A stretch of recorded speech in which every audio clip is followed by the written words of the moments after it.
The disappearance of Haruhi Suzumiya's soundtrack is one of the major influences that made me want to become a composer. The lush orchestrations and beautifully poignant reflectiveness of many of its tracks demonstrated the film's four composers' abilities to write music that took a step away from the film's predecessor, while still matching the atmosphere and narrative of the story. I recently rewatched it so that I could prepare to talk about scoring versus soundtracking, but as I was watching, I noticed that less than half of the movie actually even has any background music. It was something I had never really noticed before, and because the music itself sounds so amazing, I had never really pieced together why it was used so sparingly. Films in general need music to create an atmosphere, and this goes doubly so for animations, which tend to rely on beautification and exaggeration to varying degrees. This was when I realized that the music and silence were being used for something much deeper than simple atmosphere, something that masters like Hisaishi Joe had used for the Ghibli films, something that seems so simple at first but is actually a rare occurrence in most film scores. Music and silence were being used as a narrative device instead of providing a supplemental atmosphere. Now, this was actually something I was already unconsciously aware of, not because of the movie itself, but because of the OST's track list. Most film soundtracks list each track by order of appearance, with unused tracks possibly listed at the end or not at all, as this is the most sensical way to listen to the soundtrack in isolation. This one, however, lists the tracks by title, regardless of where they actually play in the film, if they even do. The piece Ready doesn't play in the film until close to the end, and 5 other tracks don't play at all. Yet looking at where they're placed in relation to the other pieces in the soundtrack, you can see that while the music itself might not play where it says it does, the titles make sense relative to how the story progresses. Not only that, but after spending far too much time timestamping every moment of music and silence, these unused tracks have very particular moments where they're meant to be played, and give the silent scenes an entirely different atmosphere. So that answers the question of why the tracks aren't necessarily in order of appearance, but it doesn't explain why the entire length of the soundtrack, unused tracks included, doesn't even equal half the length of the film.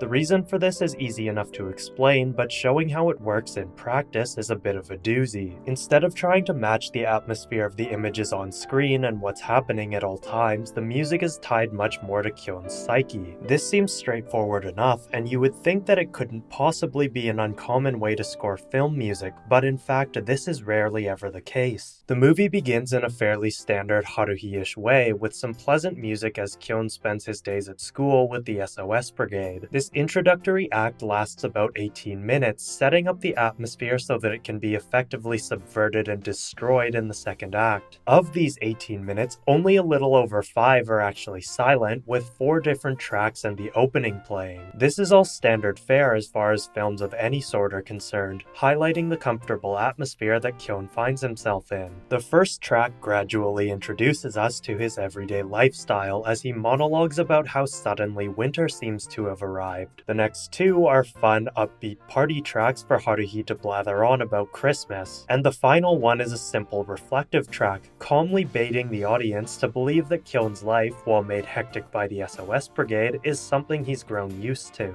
And then everything changes. The second act begins with Kyon waking up like usual and heading to school, only for a mismatched interaction with Taniguchi to throw things off a bit. As the morning goes on, Kyon starts to notice more and more things that aren't aligning with his everyday life, and after a few minutes we finally get to hear the first piece of music in this second act, an ominous string piece. Had this been a standard soundtrack, we might assume that the music would begin when Kyon and Kunikida first started chatting at lunch, but instead this all happens over Kyon's monologue as he comes to understand the situation he finds himself in. The music also starts building to a climax as Asakura makes her reappearance, with the choir coming in as a motivic sound for her presence as well as a representation of Kyon's dread. This all makes sense atmospherically as well as narratively, as we understand along with Kyon that Asakura is an antagonist, and thus the intensity of the music and visuals matches our expectations. More objectively, however, this scene could have been played without any accompanying music, and it still would have worked just as well, but the use of this ominous track reinforces the association the score has to Kyon's psyche rather than the overall world. The following scene also makes sense as Kyon frantically rushes around to find anyone who knows Haruhi, with the music building to its climax as he discovers that Koizumi's entire class has disappeared, the classroom itself no longer even existing. From here on, this is where things begin to change in the score. The first unused piece is Uragirareta Kitai, Betrayed Expectations, which was clearly written to play with the scene where Kyon encounters Mikuru and Tsuruya, as the musical timing perfectly aligns with the visuals. 恐竜教室になっちゃってます。長門はまだ確認してませんが、朝倉がいて学校の様子自体が変なんです。あなたは俺の朝比奈さんですよね。ね、そうですよね。あなたは未来から来た朝比奈さんですよね。未来って何のことでしょう。 The music itself adds a level of anxiety to the situation, which seems like it would fit with Kyon's mental state, but actually lends itself more to the scene than Kyon himself. We already understand how panicked Kyon is from what happened a few minutes ago, and we know that Kyon, while desperate to find something or someone that aligns with him, logically understands just how futile his efforts are. To him, at this moment, this new state of the world clearly isn't good, but it isn't necessarily bad either. It's just changed to something different from what he knows. If Betrayed Expectations actually played here, it would lead us to think he didn't yet grasp his situation, and if it played something more in line with his psyche, it wouldn't match the actual scene in front of us. Because Betrayed Expectations never plays, this is the film's longest silent gap, coming in at just under 18 minutes with no background music. We can attribute this to the fact that Kyon feels as though a part of him is missing without Haruhi and the rest of the SOS Brigade. Something so natural and a part of everyday life has been torn from him without warning, and he feels empty. This can be seen by the grayish wash over all the visuals, but more viscerally, the viewer feels the inner void through the lack of music accompanying the scenes. To put it into perspective, the introductory act was 18 minutes filled with music and colors wherever appropriate, and this long stretch of time is almost equally as long without any of that. Additionally, the music that finally plays after the break is a lonely woodwind quartet to accompany Kyon's monologue about the circumstances of his place in this new world.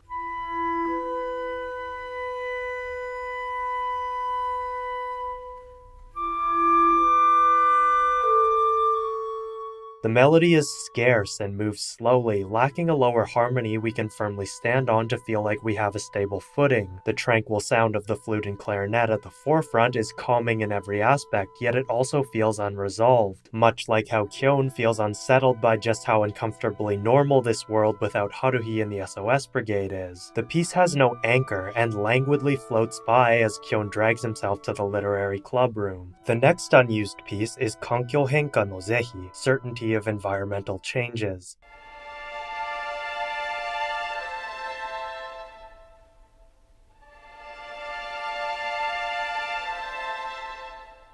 It conveys a similar mood to the Lonely Wind track we just heard and isn't too different in length, meaning it's possible it was simply another option for that scene. Given the less specific timing of the flow of the piece, it likely didn't need to match any visual cues, and so it really could fit anywhere between the start of the previous track and the start of the next act. More importantly than that track though is the use of Eric Satie's music, Gymnopédie No. 1 being the first heard during Nagato's explanation of how she met Kyon in this world. Satie's music is played each time a connection between the original world and the current world is brought to light, acting as a clue that helps inform Kyon of what is going on while also serving as a somber nostalgia for the memories he has built up with the members of the SOS Brigade. I've mentioned before how the piano is used in film scores to represent nostalgia and reflection, and this is one of the clearest examples that utilizes a calming yet unresolving piano piece to great effect. Nagato states that she met Kyon in the library when he helped her register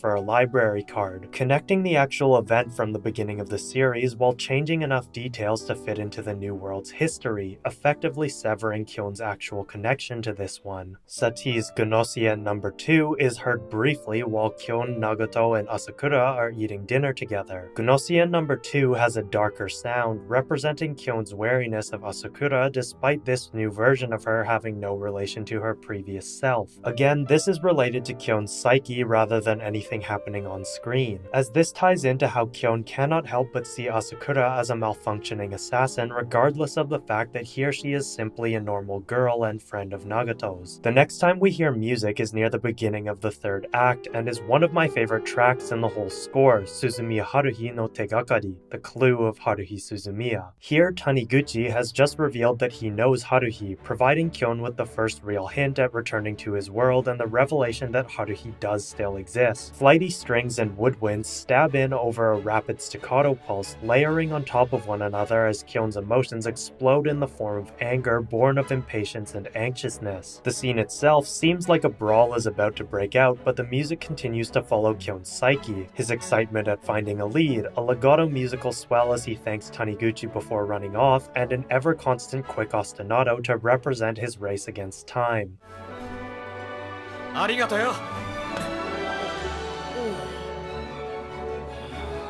When Kyon first sees Haruhi, all the background sounds disappear right before a delicate, sentimental piece of music begins to play on the harp, strings, and glockenspiel, indicating Kyon's relief at finally having found her while he reminisces on how she seems just the way she did when they first met. A solo flute comes in as he realizes his feet won't move, urging him to walk forward while his nerves nearly keep him frozen in place.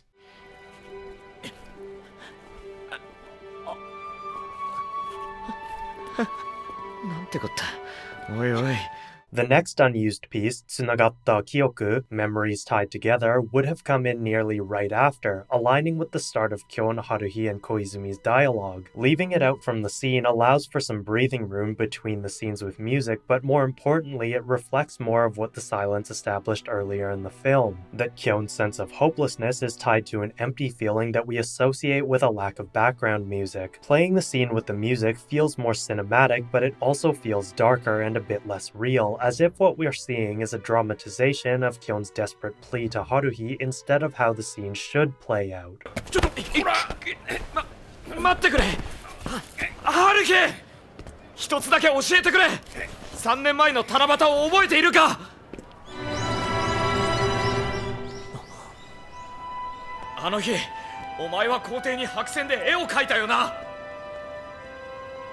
And this is also where we're introduced to another piece of Satie's music, Gnossian No. 3. When Haruhi realizes that Kyon is John Smith, this dark, slightly sinister piano piece begins playing, not only aligning Kyon with someone from this world, but doing so exactly as he remembers. The memories he shares with this world's Nagato extend only as far as registering her for a library card, but here Kyon and Haruhi's memories are perfectly aligned, adding to the mystery of why this particular event is unchanged and giving reason to the darker piano piece. If we skip ahead a few scenes, we get to one of the most significant moments of silence where music could have played but didn't, and this is the moment when Kyon has assembled the members of the SOS Brigade in the literary club, satisfying the conditions for returning to his original time. As the computer blinks on to display the text Yuki En, the piece titled Ready is perfectly timed to match the flow of the original Nagato's text displayed on screen, as well as the visual shots and short lines of dialogue between Kyon, Haruhi, and the current Nagato. The piece itself is quite dramatic and intense, conveying the sweeping level of hardships that Kyon has overcome, and overall it actually fits nicely with the scene, if not for the fact that the film is only a little past the halfway point. To play this particular piece of music now would undermine the rest of the film, as this is only the first of the difficult tasks Kyon has effectively overcome, and so we have another silent scene, one that may be a little confusing at first, but is fairly simple to explain. The silence in this film has always been about conveying the sense of loss that Kyon felt when he was put in this situation, and this use of silence serves as a callback to the long segment from before, as well as referencing some of the text the original Nagato sent him, that the restart program is not guaranteed to succeed, thus potentially leaving him stranded in another space-time. Kyon also now faces the decision of whether the crazy original world is worth returning to, or if he wants to make a fresh start here in this regular world. The what-if debate fate undoubtedly leads to a sense of loss no matter which one he chooses. We, the viewers, know that he will choose to return, but even Kyon himself hesitates a bit before coming to this decision, and thus the disappointing alternate universe spin-off The Disappearance of Yuki Nagato-chan was born. Skipping ahead, the next unused piece of music, Michibiku Josei no Kataru Kotoba, having a word with the female guide, is left out from the beginning of the film's final act. This was meant to play during part of the sequence when Kyon has reunited with the future Mikuru, but given the overly romantic nature of how it sounds, it seems clear why it was left out from their non-romantic conversation. The piece that follows is also quite romantic in nature, but it comes at a moment when future Mikuru purposely shows some vulnerability to Kyon, using this rare moment in the film where Kyon is not worried about his current circumstances and can show his support for future Mikuru and young Haruhi. Satie's music comes in again with Gymnopédie No. 2, right after Nagato reveals who caused the rupture in space-time. This is a hint that actually reveals it was Nagato herself, tying the usage of the Gymnopédies to Nagato while still keeping with the rule that it relates to Kyon's connection to the original and changed space-times. This is confirmed when we hear the Debussy orchestrated version of this piece playing during the world's rewriting.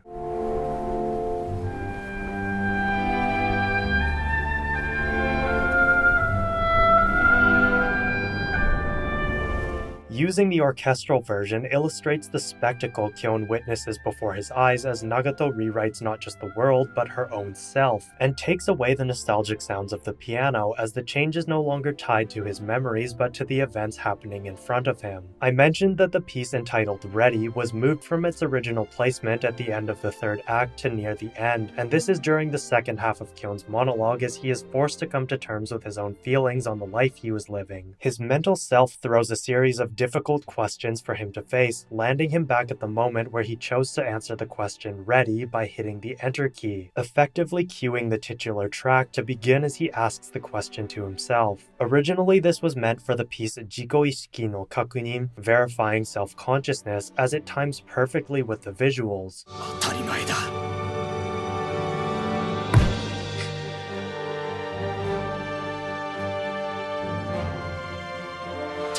However, while its timing works slightly better, Ready provides a perfect climactic piece of music for this scene. We've reached the ending, and more than trying to convince Nagato that what she's doing isn't right, Kyon must admit to himself that despite his grumbling and annoyance, he loved the life he was living, and that to have it taken away from him is the worst possible fate he could imagine. Watching this scene with the original music still sounds alright, but it lacks the climactic feeling of the final version, and ultimately this scene is still inarguably the most powerful scene I've ever witnessed in film because of it. It represents the power of self-acceptance and the appreciation Kyon feels for the things he had by giving him the unique chance to reclaim them if he chose to fight hard enough. This is such a powerful moment that in the novels, Kyon realizes he can't always rely on Nagato as he is a large part of why she was pushed to her breaking point, and he remains wary of how much he depends on her from this moment onwards. The film's use of music and silence has all but returned back to standard sound direction by the time the final act begins, and so there is little to point out, though I do have one more piece to touch on, and that is the final usage of Satie's Gymnopédie No. 1. While Kyon is recovering in the hospital, he heads to the roof, going over the things he needs to do in the future, as well as the lines he needs to say to himself when he returns to the past with Nagato and Mikuru. Nagato appears, and they engage in a heartfelt discussion regarding how they will move forward, and as snow begins to fall, Kyon says the word Yuki, meaning snow, as well as being Nagato's name. At this moment, Gymnopédie No. 1 begins playing for the last time, wrapping up the disappearance arc centered around Nagato and giving Kyon and all of us a moment to reflect on the journey we've been a part of for the last 2.5 hours. The adventure was long and winding, yet in this moment it feels as though it wasn't long enough, and the piece, while calm and relaxing, leaves an empty feeling as though something has been left behind. The slow chords beg the question of what could have been if only Kyon hadn't hit the enter key and Nagato's wish to be a regular girl in a regular world was true, but all we can do is speculate and ignore the disappointing spin-off. The Disappearance of Haruhi Suzumiya is a special film for me. It's hard to pinpoint an exact reason because when I start thinking about why I find it so meaningful, the entire movie flashes before my eyes and I can't think of any specific reasons. The Melancholy of Haruhi Suzumiya was one of the first anime series I had ever watched, and this was at a time when I was just starting to figure out what career path I wanted to pursue. Each time I end up rewatching the movie, I'm always just left speechless at how it still manages to move me in ways that almost no other movie, animated or otherwise, has been able to. I'd be lying if I said the music alone was the main reason, given everything I just went over, but the way the music and silence are used really makes me feel as though I truly lived Kyon's experiences with him, and that isn't something most forms of media are able to do. I realize this video is pretty long, and I did consider turning it into a 2 or 3 part series, but each of the elements that I thought I could cover separately started tying together into what makes the soundtrack so great as a whole. I'm definitely thinking about revisiting the film's soundtrack in the future so that I can go over the difference between scoring and soundtracking, as well as the use of silence, so if that's something you think you'd like to see,